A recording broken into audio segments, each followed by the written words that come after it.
여러분 안녕하세요. 잠깐 기도합니다. 사랑하는 하나님 아버지, 은혜를 감사합니다. 오늘도 주의 말씀을 증거할 수 있게 해주셔서 고맙습니다. 이 말씀이 추성자가 전해준 말이 아니라 하나님께서 전해주시는 말씀인 걸로 받을 수 있도록 믿는 자들을 지켜주시기를 소망하며, 오늘도 하나님께서 함께 해주실 것을 믿고 의지하고 예수님의 이름으로 기도합니다. 아멘. 제가 많이 시원찮습니다. 그래서 큰 목소리로 막 할 수 없을 것을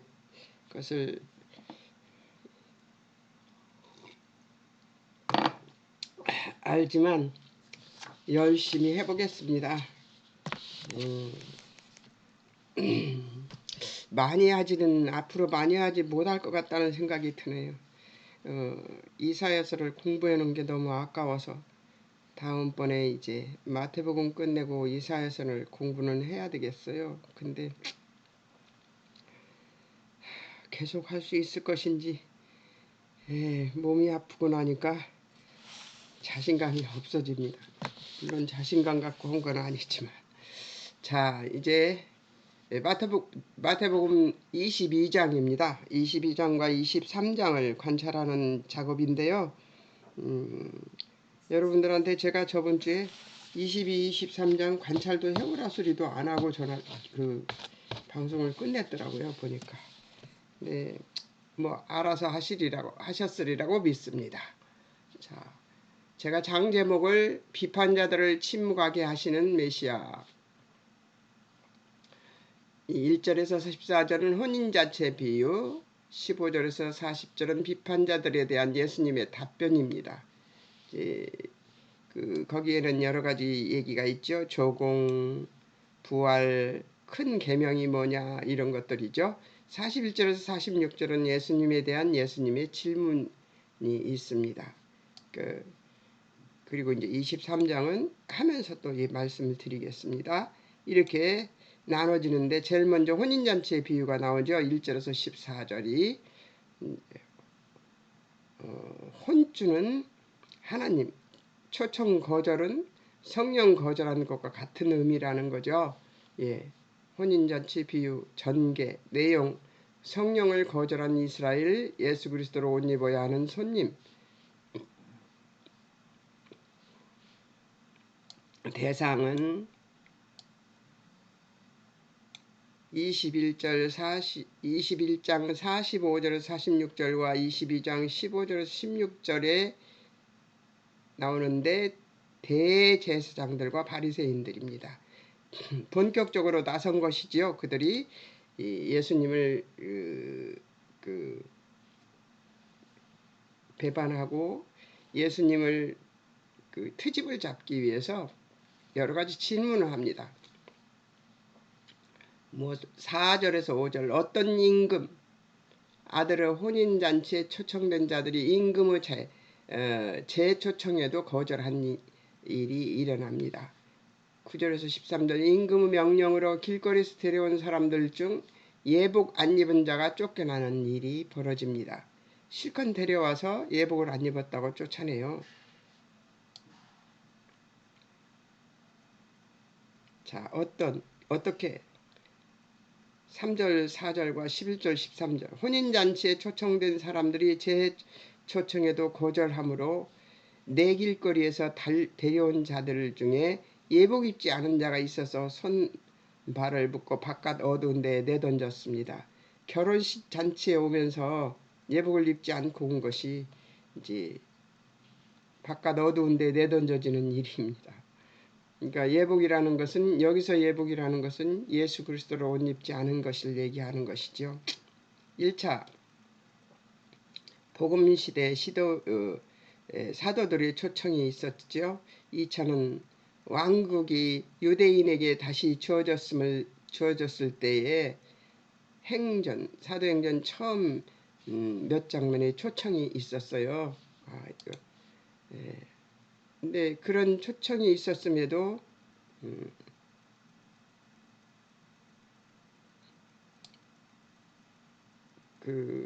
바르게 예복을 입은 자가 없어서 쫓겨나는 일이 벌어졌다는 얘기죠.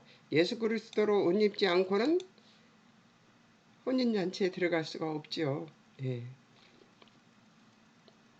15절 왜 이유를 얘기합니다.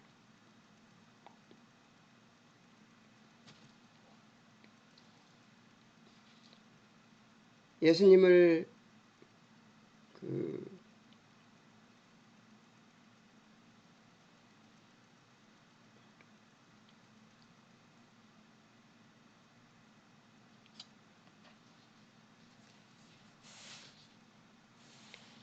예수님을 올무걸궁리로 질문했기 때문에 어떻게 하면 예수를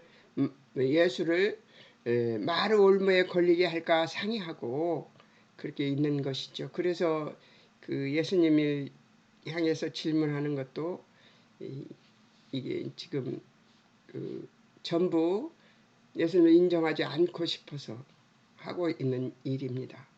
결론 7절 진멸 불사를 것이라고 얘기합니다. 13절 슬퍼함에 이를 갈게 될 것이고 22절 예수님의 말씀을 듣고 놀랍게 여겨서 예수님을 떠나갈 것입니다. 그 이후 14절 청함받은 자들 많으나 택함을 입은 자들이 적어서 이제 택함에 대한 우리가 섣부른 결론이나 판단은 옳지는 않습니다. 하나님이 아닌 우리가 어떻게 택함 받았는지 안 받았는지를 알겠어요. 그렇기 때문에 누구한테나 주의 복음을 증거해야 되는 것은 확실한 것입니다. 그러나 여기서 지금 어떤 자들이 택함 받지 않은 자들인지를 지금 여기서 설명하고 있는 것이지요. 자, 14절 해석입니다. 14절의 해석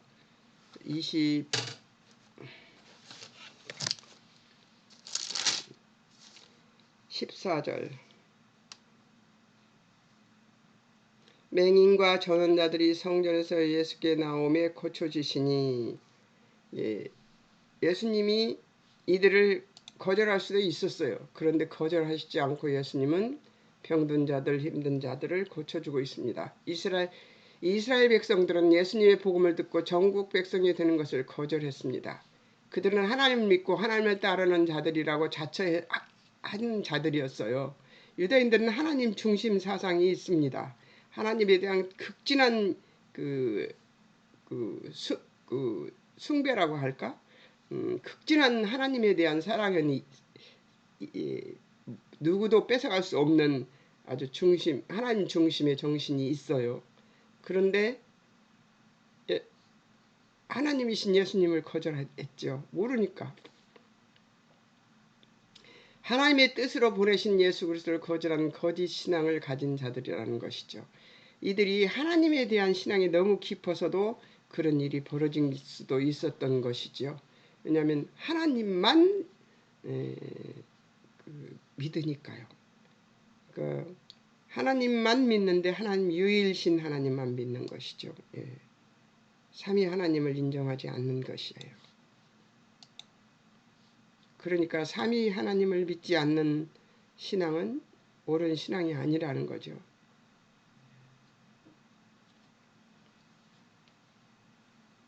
하나님이 보내신 예수 그리스도를 거절하는 것은 거짓 신앙이라는 거예요. 7절에서 13절 예복 불착용자 예수님이 초청에 응할 때 복음 듣고 거짓으로 고백치 말라는 것 경고 이것이 성령 거역하는 행위라는 것이죠. 바깥 어두운 데 내던져질 일이고 택함은 성령 거절하지 않는 자를 분별하신 하나님의 소관입니다. 우리가 분별하고 판단할 수 없어요. 저 사람은 하나님을 믿는다 안 믿는다 판단하지 말고 하나님께 맡기고 기도해야 되는 것이죠. 그들은 판단하시는 분은 하나님이시니까. 그들이 본 그들의 위치 21장 45절 그들이 하는 말이 있습니다. 그들이 그러고 난 뒤에 그들이 하는 말이 있어요.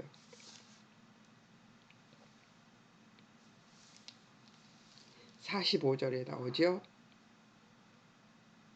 대제사장과 서기관들이 예수의 비유를 듣고 자기들을 가리켜 말씀하심인 줄 알고, 그들이 본 그들의 위치는 이런 것인 줄을 알면서도 믿지 않았습니다. 아는 것으로 끝나지 않는다는 것이죠. 예, 아는 것으로 끝나지 않아요. 머릿속으로 받아들이는 지식은 지식으로 끝납니다. 아는 것으로.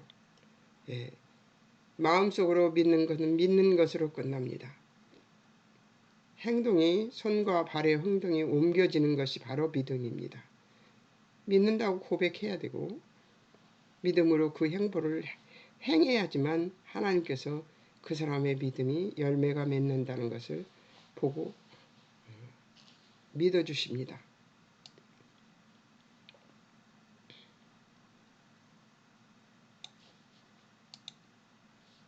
아무것도 할 수 없이 누워만 있는 것을 2주간을 하고 났더니요. 예, 일어서서 직립해서 걷는 것들이 힘듭니다. 또 어제 교회 가서 1시간 반 정도로 앉아 있었는데 1시간 반이 아니구나. 기도하는 시간까지 합치면 2시간 앉아 있었던 것 같아요. 2시간 넘게 그렇게 앉아 있었는데 도저히 더는 앉아 있을 수가 없었습니다. 그래서 식사 시간에 그냥 혼자 왔어요. 왜 그러냐면 그 앉아 있을 힘이 없더라고요. 그래서 어제 오후에는 안 누워 있었습니다. 안 누워 있으려고 애를 썼어요. 자꾸만 가서 의자에 앉아 있고 그렇게 했는데요. 참 무섭습니다. 사람의 습관도 무섭고 또 늘 나이가 먹어서 질병에 걸리니까 이 코로나라는 거 굉장히 무섭구만요. 한번 알아보니까 감기 앓고 난 이 후유증하고 조금 다르네요. 많이 기운이 없고 정신도 없고 금방 있었던 일이 막 까먹어지고 자꾸 그러네요. 참 고약스러운 질병이 유행하고 있는 이 시대에 우리가 살고 있습니다. 예수님 답을 묻는 비판자들, 예수님에게 답을 묻습니다. 그러니까 예수님이 답은 너희는 하나님에 대하여 무지하다 이렇게 말씀하시는 것이 나오는데요. 그분 내용 조공에 대한 얘기입니다. 조공에 대한 얘기, 부활에 대한 얘기 이렇게 꼬치꼬치 한 가지 트집을 잡을 일을 만들어내요. 이 사람들이. 조공에 대해서 지금 묻습니다. 조공에 대한 질문인데요. 관련자 15, 16절 바리새인이 보낸 헤롯 당원들 그리고 외식하는 자들 예수님을 시험하는 자들이 이제 질문을 하는 것입니다. 17절 가이사에게 세금을 바치는 것이 옳으니까 하고 질문을 합니다. 예수님의 질문 거기에 예수님이 질문을 합니다. 19절 세금 낼 돈을 내게 보이라. 20절 이 형상과 이 글이 네 것이냐? 그들이 대답합니다. 20절 가이사의 것입니다. 예수님의 대답 21절 가이사의 것은 가이사에게 하나님의 것은 하나님에게 드리라고 얘기를 합니다. 이 사람들은 정말 이것에 대한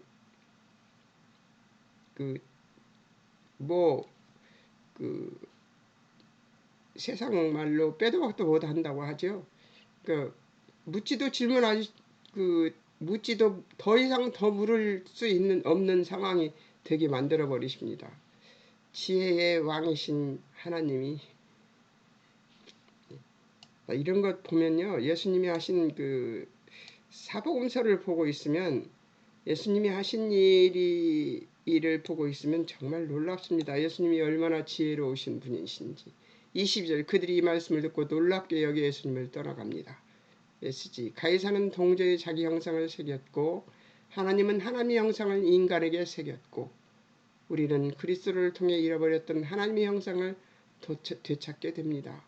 인간이 잃어버린 하나님의 형상을 되찾으려면 먼저 발견되어져야 한다는 것이며 그리스도는 세상 질서 앞에서 하나님 핑계하지 말 것이며 하나님 나라와 그들의 나라 양쪽에 의무가 있음을 보여주는 것입니다.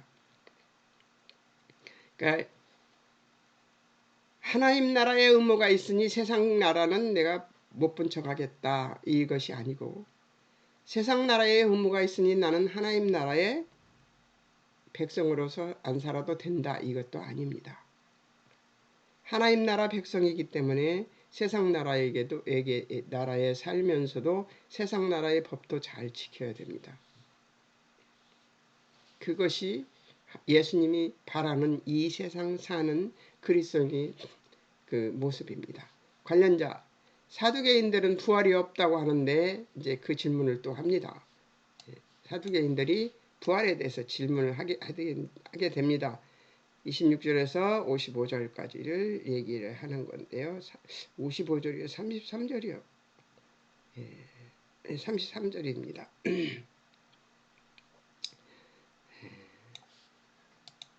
사두개인들의 부활이 없다 하는 그 질문을 합니다. 24절, 25절. 모세율법의 형제의 아내에 대한 의무 이행으로 기업 상속 문제에 대한 문제를 친형제가 다 죽고 난 뒤에 부활할 때에 그 여자는 누구 아내가 됩니까 하고, 이스라엘에는 형이 자식 없이 죽으면 형수가 자녀를 그 시동생에게서 자녀를 낳는 일이 있었습니다. 그래야 그 가족들이 가지고 있는 토지를 상속받을 수 있으니까요. 예수님의 답 29절. 너희가 성경도 하나님의 능력도 알지 못하는 거로 오해하는구나. 30절. 부활 때는 결혼은 없고 천사같이 하나님이 죽은 자의 하나님이 아니라 살아있는 자의 하나님이시다. 아브라함, 이삭, 야고보 하나님이시다. 지금도 살아계신 하나님이라는 얘기입니다. 그리고 부활할 때는 결혼도 없고 천사같이 살게 된다는 얘기입니다. 그러니까 부활의 몸은 우리가 상상하는 그런 육신의 몸이 아니라는 것이죠. 그들의 반응은 34절. 예수님이 가르치심에 놀랍니다.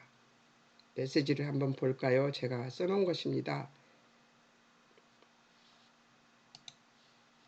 내세에는 인간은 결혼 존재하지 않고 천사들과 같이 하나님의 부리는 천사가 되는 것이 아니라 결혼 문제에서 천사들과 같이 되어 성별이 없고 인간의 율법으로 통치받지 않을 것이며 영적 존재로서 하나님의 자녀로 살게 될 것이다. 영적 존재로 살 것이라는 것이죠. 하나님과 같이 되어서.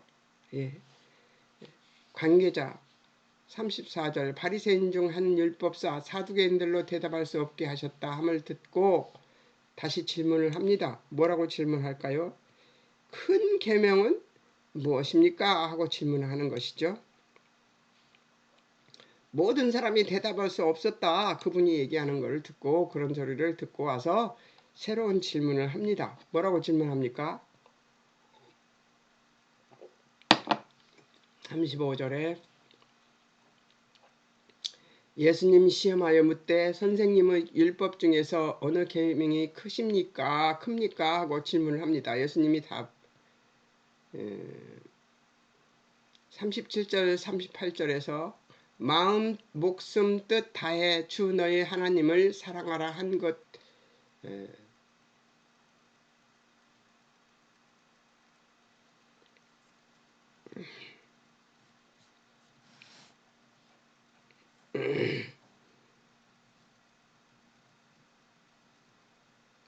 힘듭니다. 크고 첫째 되는 계명이고 39절 내 이웃을 내 몸같이 사랑하라 그게 둘째 계명이라고 얘기하십니다. 예수님이 40절 두 계명은 율법과 선지자의 강령이라고 예수님이 말씀하시는 것입니다. 메시지 예수님의 이 강령은 율법을 종합하는 것이다. 예수님을 자신의 구세주로 알지 못하면 예수님이 명령하신 이 사랑을 실천할 수 없게 되는 것이죠.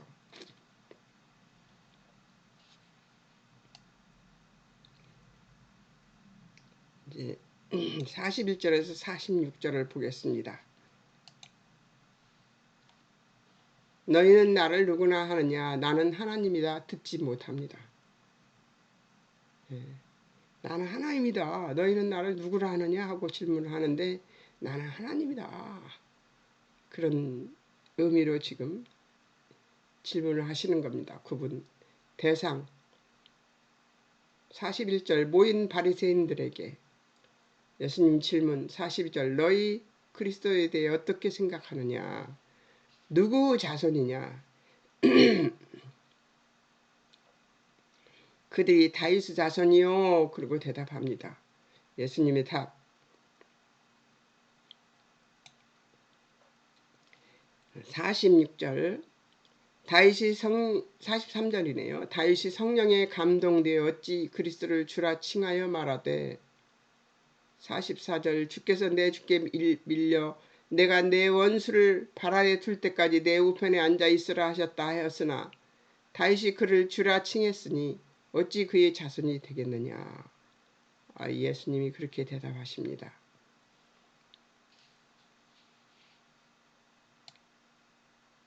반응 34절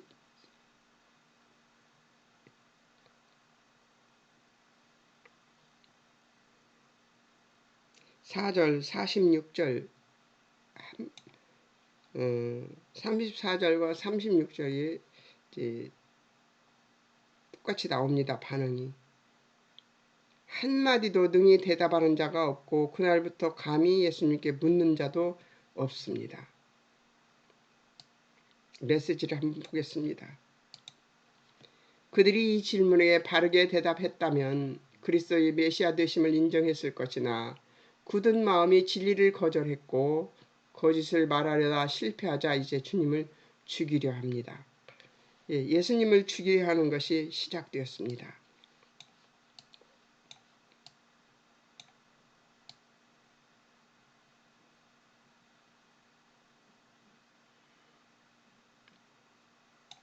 놀랍죠. 안 되면 예수님을 죽여버리는 것으로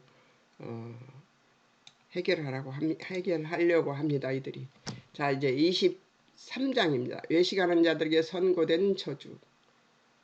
1절에서 12절은 외식하는 자들의 죄를 밝히시는 예수님, 13절에서 36절을 외식하는 자들의 화를 말씀하시는 예수님. 외식하면 어떻게 된다는 얘기를 하시는 거죠.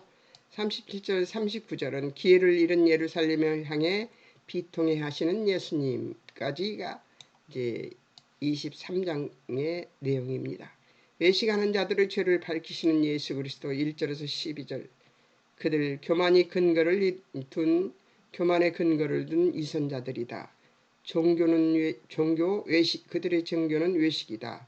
인간이 위한 것이고 하나님이 위한 것이 아니다는 얘기를 이제 한다는 얘기죠. 자, 보겠습니다.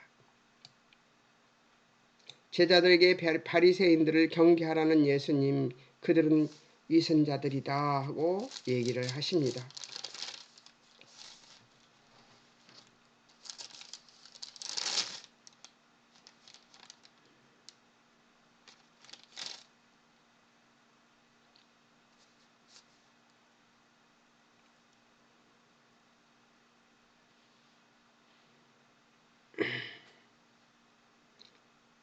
속지 말라고 얘기하죠.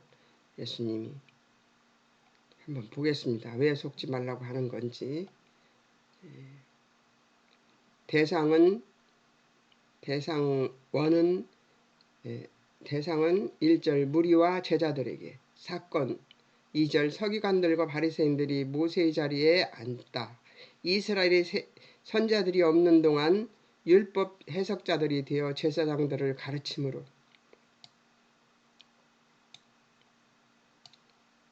결론 3절 그들이 말하는 바는 행하고 지키되 그들이 행위는 본받지 말라. 비록 하나님 말씀을 가르치는 사람은 온전치 못할지라도 하나님 말씀에 권세가 있다는 것입니다.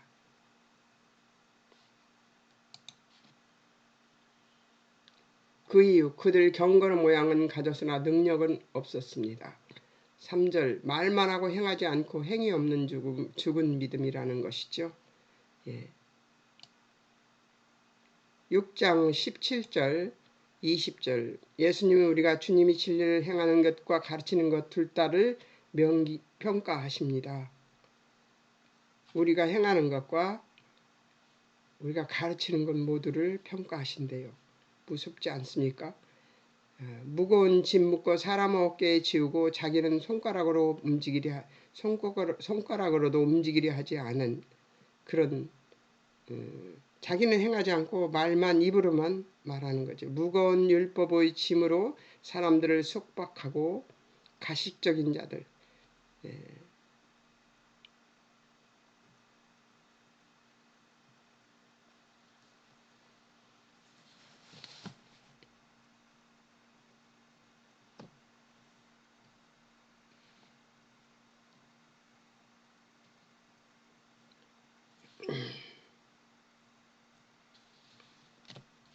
가식적인 자들이래요. 그러니까 가르치는 거 좋아하지 말아야 돼요. 저같이 선생 되면 더 무섭습니다. 사람들에게 막대한 해를 가한다고 하잖아요. 모든 행위를 사람에게 보이고자 하는 거죠. 예. 좀 그런 사람을 한참 봤습니다. 그런데 가식적인 모습이 너무 드러나니까 속이 뒤집히려고 하더라고요. 근데 제가 그냥 말아버려야 되는 관계가 아니라서 계속 관계를 하고 있는데 어떻게 관계를 정리를 해야 될까 아파갖고 드러누워 있는 동안에 생각을 해봤습니다. 근데 절대로 정리를 할 수 있는 관계가 아니더라고요. 그래서 어떻게 하기로 했냐면 침묵하기로 했습니다. 제가 말해서 들을 존재가 아니고요. 그리고 또 입술에서 말이 나오면은 그것이 일이 되더라고요. 사건이 돼요. 그래서 입을 다물고 기도하겠다 하는 생각을 했습니다. 침묵하고 기도하는 것을 할 수 있게 해달라고 하나님께 기도했는데 이 문제가 바로 침묵하며 기도해야 되는 문제더라고요. 그래서 감사합니다로 받았습니다. 경문띠 넓게 하고 옷을 길게 하고 이게 다 어디서 하는 것이냐면 시장통이나 길거리에서 막 기도하는 그런 그 경건한 척하고 다니는 것이죠. 요즘 말로 하면 우아한 척하는 거죠. 종교적 열심을 알리고자 하는 것이고요. 가식적이며 마음속에 있는 썩은 것들을 보지 못합니다. 외적인 것에 초점 맞추기 때문에 그래서 그런 모습을 보고 나니까 속이 뒤집히더라고요. 그런데 그걸 한 공동체 안에 있는데 그거를 내 성깔에 맞지 않는다고 해서 등한시해 버릴 수는 없는 것이고요. 불쌍한 존재이니까 열심히 기도하면서 침묵하고 그리고 행동으로 보여줘야 되지 않을까 하는 생각이 듭니다. 6, 7절 잔치와 회당에서 상석과 시장에서 문안받는 것, 사람들에게 랍비라 칭함을 받는 것을 좋아합니다. 공식적으로 인정받는 것을 아주 좋아하더라고요. 메시지 다 이룬 것처럼 가장하는 것이 가식이다. 영어 단어 배우가 쓰는 가면이라는 헬라어 단어에서 파생된 것인데요. 다른 사람들에게 자신을 원래보다 더 영적인 사람으로 보이게 하기 위해 의도적으로 가장하는 사람, 자신에게 솔직하고 하나님 앞에 정직해지는 것이 해결책이죠. 정직하게 자신을 보는 눈을 길러주셨으면 좋겠어요. 하나님이. 그죠?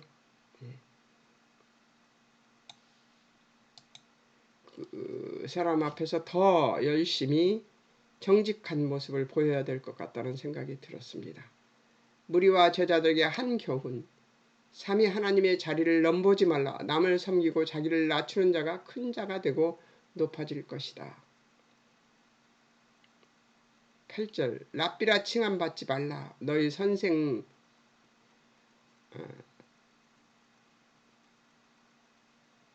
하나님 성령님이 다 하나님의 권속이라는 거죠. 너희는 선생이나 선생이라고 말하지만 다 하나다. 다 하나님의 권속이다. 땅에 있는 자를 아버지라 하지 말라. 너희 아버지는 한 분 하나님 아버지시다. 이게 내 아버지를 아버지라고 하지 말라는 얘기가 아니라 하나님처럼 여기지 말라는 거죠. 하나님 지도자라 칭함받지 말라. 너희 지도자는 바로 메시아 하나님이시다. 그리스도이시다. 11절 너희 중 큰 자 너희를 섬기는 자가 되어야 하고 누구든지 자기를 높이는 자는 낮아지고 누구든지 자기를 낮추는 자는 높아질 것이라고 얘기를 하십니다. 맞는 말인 것 같아요.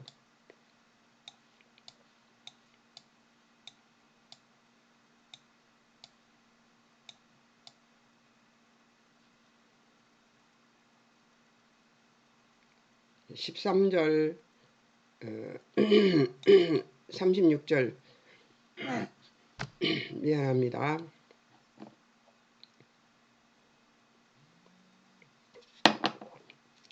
애식하는 자들의 화를 말씀하시는 예수님. 13절 36절입니다. 천국문을 닫다의 의미.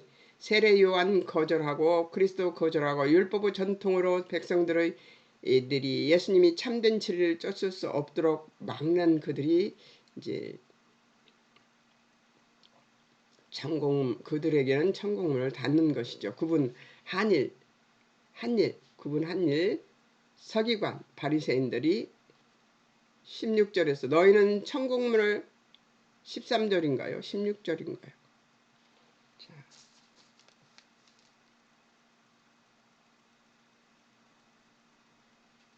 13절이네요.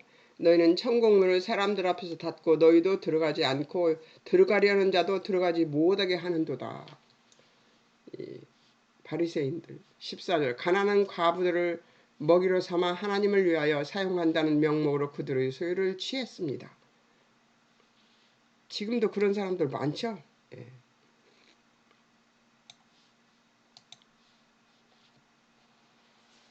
왜 근데 그렇게 하나도 안 틀리고 똑같아요?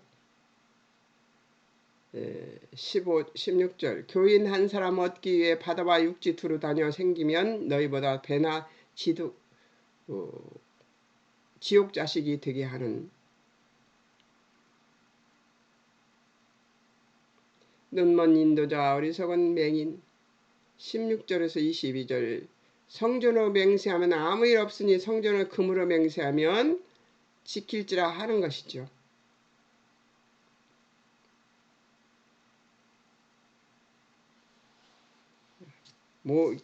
이게 나옵니다. 성전의 그 금이 어리석은 맹인들이 어느 것이 크냐, 그 금이냐, 그 금을 거룩하게 하는 성전이냐. 참 무섭습니다. 16절 19절 제단으로 맹세 아무 일 없으나 그 외의 예물로 맹세하면 지키리라 합니다. 20절 제단으로 한 맹세 제단과 그 외의 모든 것으로. 21절 성전으로 한 맹세 성전과 그 안에 계신 이로. 22절 하늘로 한 맹세 하나님의 보좌와 그 위에 앉으신 이로 맹세가 보장될 것이라는 얘기를 하는 것인데요.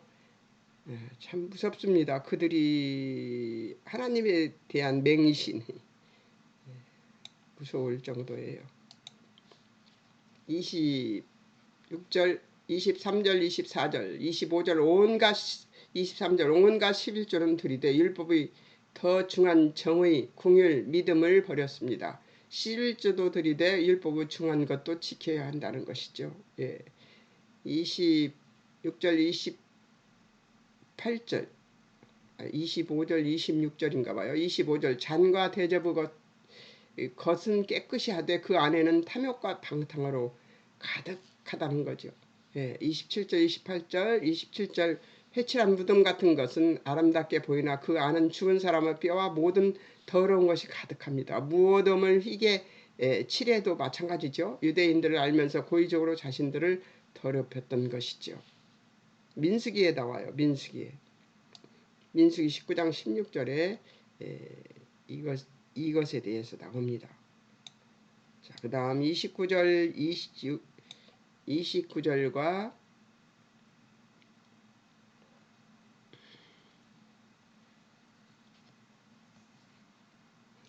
36절과 29절 30절 선지자들의 무덤 만들고 의인들의 비석을 꾸미며 선지자 때 있었다면 선지자들의 피를 흘리는 데 참여하지 않으리라고 합니다.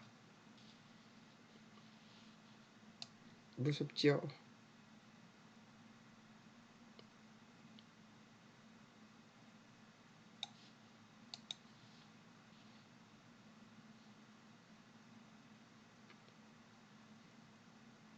(31절)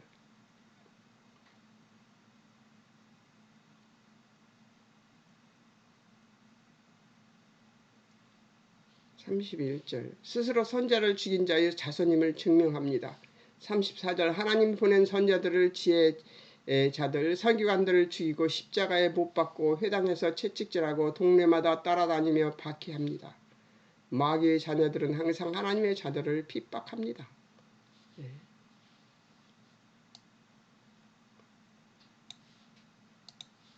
이사야서 29장 15절 백성 입으로는 나를 가까이하며 입술로는 나를 공경하나 그들의 마음은 내게서 멀리 떠남.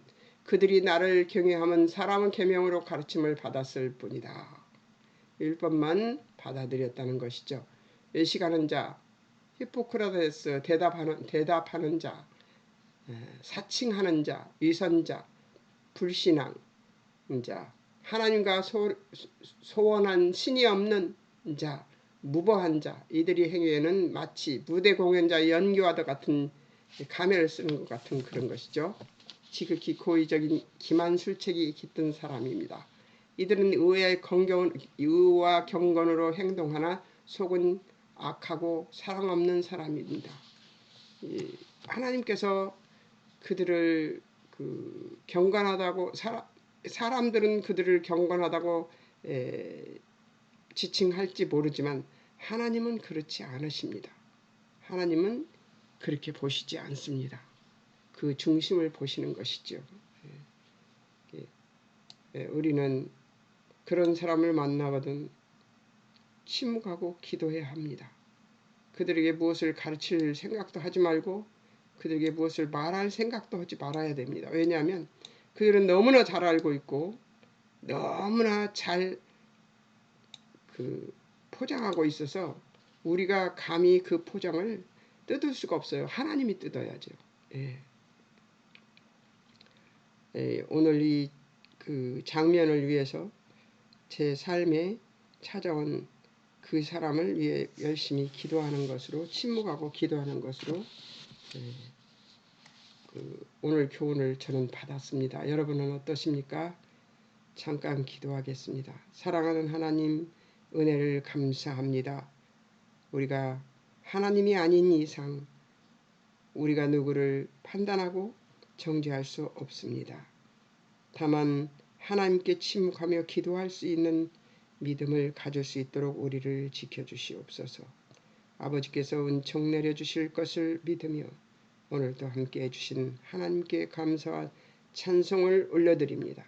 더 나은 몸으로 더 나은 신앙으로 사람들을 만날 수 있도록 주님 저에게도 건강 주시고 듣는 이들에게도 건강 주셔서 하나님의 나라에 갈 때까지 우리 모두 하나님께 영광 올려드리는 믿음의 사람들로 주여 아버지 하나님 성장될 수 있도록 인격적인 하나님의 인격을 닮아가는 품격을 가질 수 있도록 주님 축복해 주실 하나님을 찬양하며 예수님의 이름으로 기도합니다.